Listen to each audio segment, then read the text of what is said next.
dengan sholat di Masjid Nabawi, walaupun sholatnya sama, saya pastikan pahalanya beda.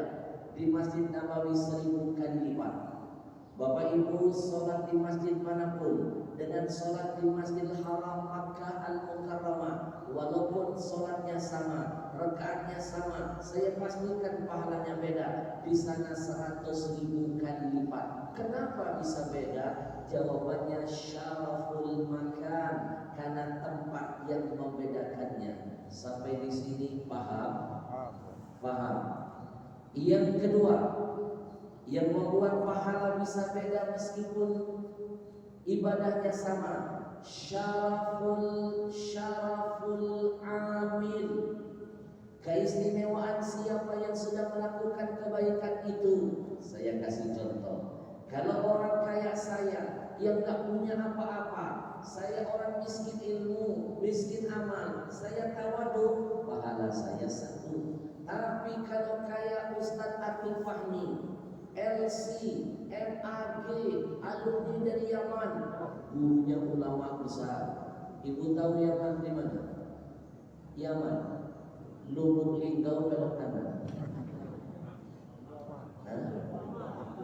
Lubu aman. Tentu Lubuk aman. Saya pikir Yaman. Ya mirip-mirip.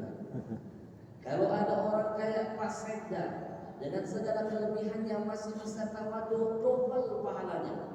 Kalau ada orang kaya Ustaz Atif Fahmi dengan segala keilmuannya, tawadu, double pahalanya.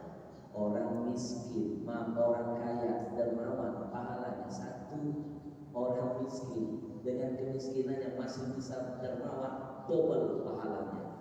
Bapak Ibu yang hadir sholat subuh hari ini, kalau ada orang paling tua yang hadir di sini pahalanya 1. Tapi kalau ada yang paling muda, pajak bangun pagi, sholat subuh, mereka lah yang paling besar pahalanya. Wong tua rajin ibadah biasa, itu pasti gak takut mati.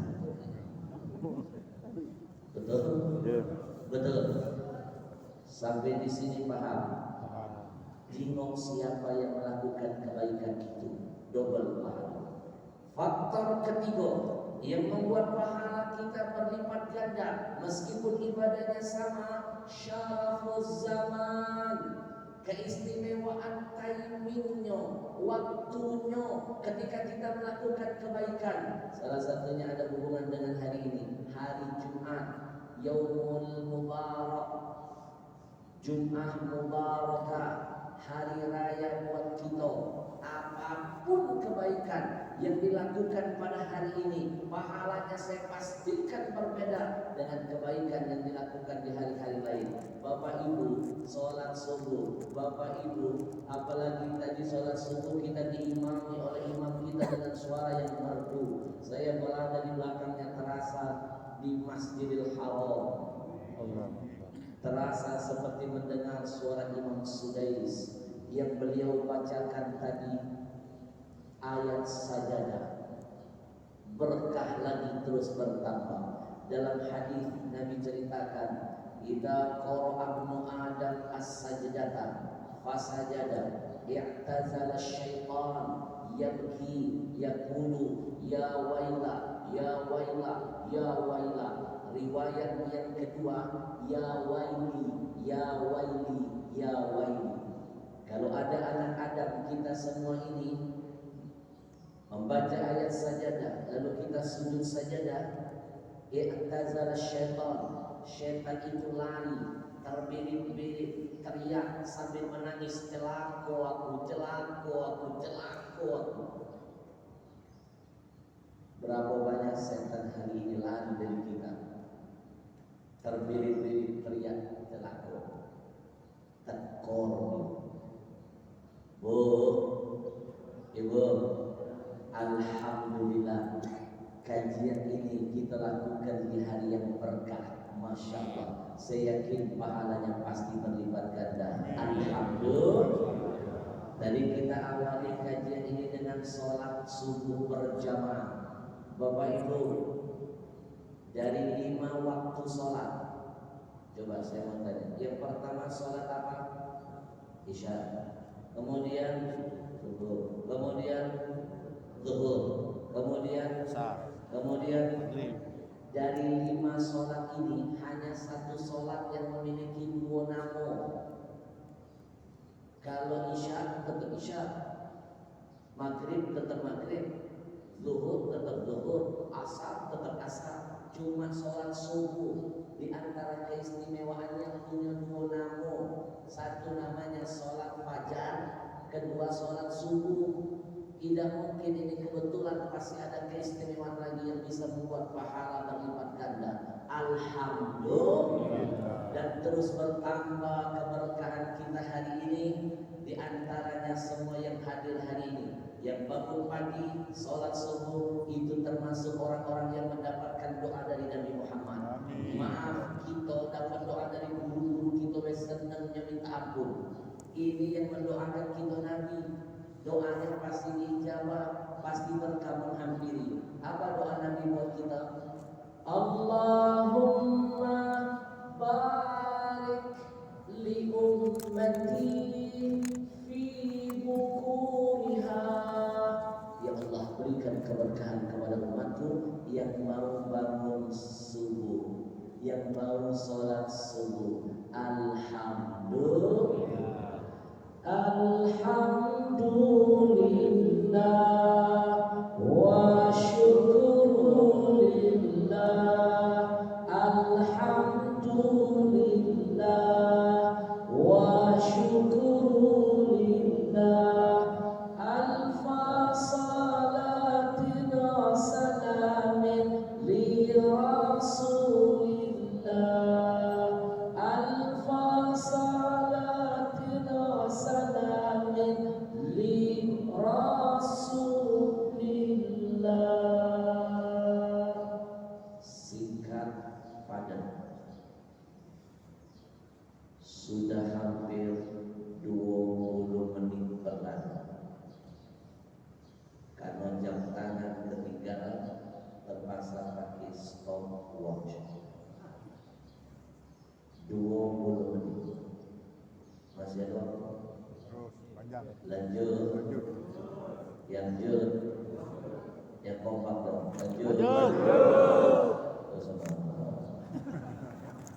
Tenang, ini masih pembukaan. Masih pembukaan. Itu baru pembukaan 1. Masih ada pembukaan 10. Hari ini kita bakal ngaji plus mengkaji. Apa yang akan kita ngaji? Surah An-Nahl ayat 66. Pasti itu dulu bagi salah. Wa inna lakum fil an'ami la'ibrah. Wa inna lakum fil an'ami la'ibrah. Benar, surah An-Nahl ayat 66. Singkat ayatnya, insyaallah padat kajiannya. Wa inna lakum fil an'ami la'ibrah. Artinya, kata Allah, sesungguhnya pada diri binatang itu banyak ilmu yang bisa engkau pelajari. Seolah-olah Quran ingin berkata, belajarlah kamu dari binatang. Karena tidak sedikit adanya binatang di sekitar kita memberikan ilmu tersirat dari Allah. Hari ini saya ingin mengajak Bapak Ibu kita mengkaji ayat ini. Jadi binatang apa yang bisa kita pelajari pagi ini? Siko baik. Kalau saya beberkan banyak binatang dan selesai sampai seminggu. Siko baik.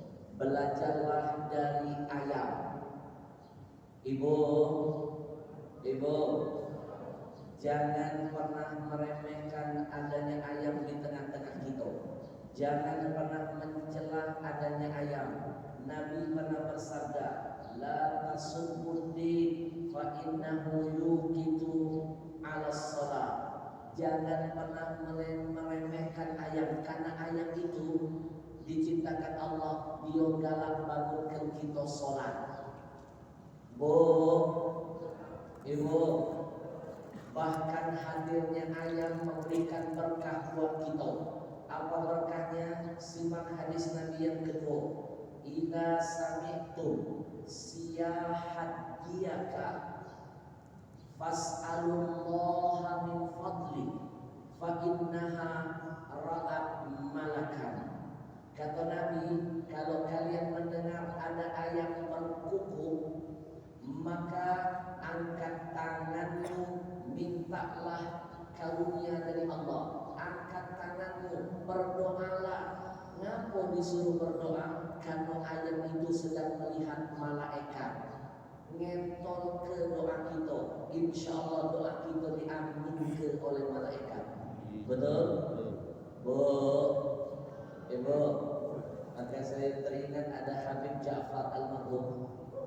Itu di Jakarta rumahnya, karena setiap kali orang datang dari seluruh tempat negeri, bahkan dari berbagai negara, datang ke beliau minta doa. Akhirnya saya melihat betul terjawab. Diam-diam beliau mengamalkan hadis Nabi. Rumahnya banyaknya ayam. Ternyata mungkin ngentolkan hadap wong banyak minta berkah. Pas dia datang, ayam lagi berkokok, ayam lagi nengok malaikat, doanya ikut naik mudah menghadap Allah. Alhamdulillah. Habib Al-Habsyi, apa dia yang bisa kita pelajari dari ayam? Banyak Pak. Rasanya pengen saya tulis menjadi sebuah buku kecil. Saya beberkan apa ilmu yang bisa kita pelajari dari ayam. Simak, ayam itu binatang yang mengajarkan kedisiplinan. Bu, mau tanggal merah, mau pilkada, mau hari libur, ayam tetap disiplin bangun pagi, berkuku. Saya tidak pernah dengar ayam di lubuk linggau bangunnya kesiangan. Yang kesedihan yang bangun kesiangan kita. Betul kan? Ayam on time, mau tanggal merah tetap berkuku, tidak pernah ada cerita absen. Betul? Bahkan yang Masya Allah, ayam itu bukan cuma bangun pagi, tapi dia bangun ke manusia dengan suara kukukannya, teriakannya. Ayam, binatang masih pacak kasih manfaat sama kita. Kita manusia yang merasa paling hebat, paling sempurna dari makhluk lain, malu kalau tidak pacak tunjuk manfaat sama orang lain. Malu. Ayam itu binatang, pacak kasih manfaat sama kita. Apa bahasa Melayu? Luar bahasa kerajaan. Ayam itu binatang, bisa tunjuk manfaat sama kita. Dia bangun ke kita. Pertanyaannya, ada tidak kita bangun ke ayam? Kalah satu langkah. Betul? Betul? Maka amalkan hadis Nabi, khairun nas anfa'uhum linnas. Sebaik-baik manusia adalah dia yang bisa menebar manfaat buat manusia yang lain. Lihat ayam, binatang, tapi masih bisa menebar manfaat. Bukan hanya untuk kalangan binatang, buat manusia. Kalau buat kalangan dia, lah pasti itu ayam tidak pernah bangun dewean, dia bangun ke anak-anaknya. Makanya sampai detik ini saya belum pernah dengar cerita ada anak ayam bangun kesiangan. Yang bangun kesiangan anak kita. Betul kan? Dia bangunkan anak. Dia bangun pagi, hidupnya anaknya ikut bangun. Kita masuk ke masjid salat subuh, anak tidur, kita tidak peduli. Berarti diam-diam kita cuma mengamalkan ayat Allah setengah potong. Apa ayatnya? Ku anfusakum. Sampai di situ. Jaga dirimu, selamatkan dirimu. Padahal ada lanjutannya. Wa ahlikum naro. Jaga keluargamu dari sambaran api neraka. Siapa yang bangun pagi, sholat subuh, siapa yang hadir pengajian, tidak pernah mengajak anak-anaknya, keluarganya, tidak pernah diajak dekat dengan Allah, tidak pernah dikenalkan dengan ilmu Allah, ilmu agama Allah, berarti dia cuma mikir ke masuk syurga dewean, anaknya dibiarkan masuk ke dalam neraka. Mimpi bapak ibu yang nanti masuk neraka bisa bertahan lama, yang masuk neraka akan mengeluarkan kita dari syurga. Nanti anak-anak kita akan memohon haknya di hadapan Allah. Ya Allah, keluarkan abang ibuku dari syurga. Lemaknya dia masuk syurga, saya masuk neraka gara-gara dia dekati aku, tidak pernah ngurusin anak-anaknya urusan agama. Lemparkan dia bersama aku ke dalam neraka. Lihat bentuk keadilan Allah. Yang pasti masuk syurga diseret, disuingkan.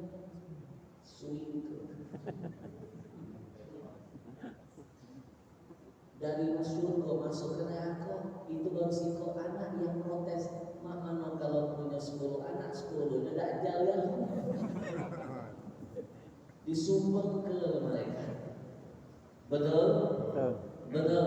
Maka istighfar kepada Allah.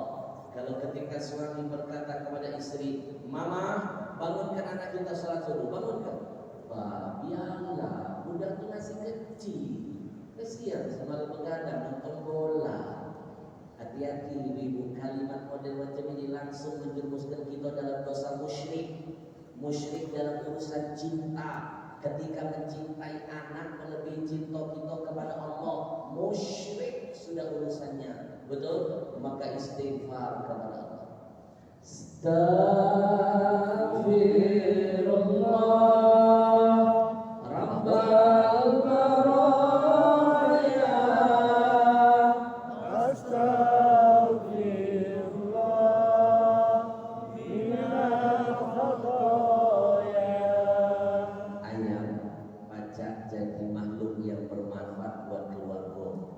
Diam-diam ayat mengamalkan hadis Nabi. Apa hadisnya? Khairukum li ahli wa ana khairukum li ahli. Kata Nabi, sebaik-baik kalian adalah siapa orang yang paling baik dan bertanggung jawab kepada keluarganya. Dan saya, kata Nabi, adalah orang yang paling bertanggung jawab dengan keluarga saya. Ayat bisa menebar manfaat bagi keluarganya, ayat pacak menebar manfaat bagi manusia. Maka sekali lagi, malulah, belajarlah dari ayat. Saya bisa pastikan ahli manfaat pasti mengungguli ahli ibadah. Saya pastikan, sekali lagi saya ulang, ahli manfaat pasti mengungguli ahli ibadah. Satu, dari survei saya, ahli ibadah kalah dengan ahli manfaat. Satu, ahli ibadah biasanya cuma nak masuk syurga dewean, jingok kelah ibadahnya, sembunyi-sembunyi, singit-singitan, dalam aja ngajak wong. Ahli manfaat mana galak masuk syurga dewean, dia bikin pesantren, namanya pesantren modern arti salah.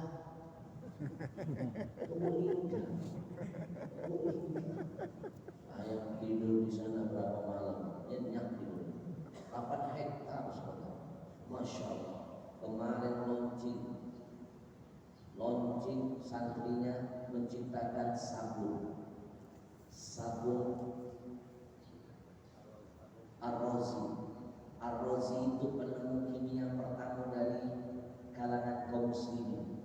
Sabun apa namanya? Cuci piring. Ibu-ibu mainlah ke pesantren modern, ada sabun awet muda. Insya Allah. Ahli manfaat manogala masuk syurga dewean.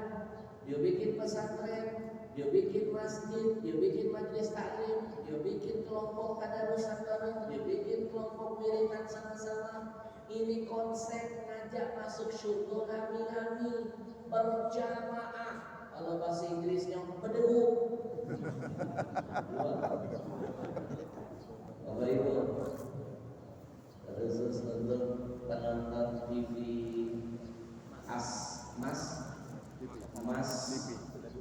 Masjid Agung As-Salam. Masuk Mas. Masjid Agung As-Salam. Jelek-jelek begini Pak Seda, walaupun saya ini KTP sekarang Jakarta Timur terdata. Gubernur saya Anies Baswedan, walaupun saya orang Jakarta, KTP KTP saya Jakarta. Demi Allah saya bocorkan di hati ini masih ada tulisan wong kita galo, tapi bukan wong kita kilo. Rumah minal iman, cinta tanah kelahiran sebagai dari iman. Saya lahir di Palembang, saya bangga jadi orang Palembang, dan saya harus berjuang untuk membuat Palembang tetap harum namanya, khususnya Sumsel. Takbir! Allahu Akbar. Ibu, ahli ibadah, jingok kelak, cuma ingin selamat dari neraka, BWA. Mana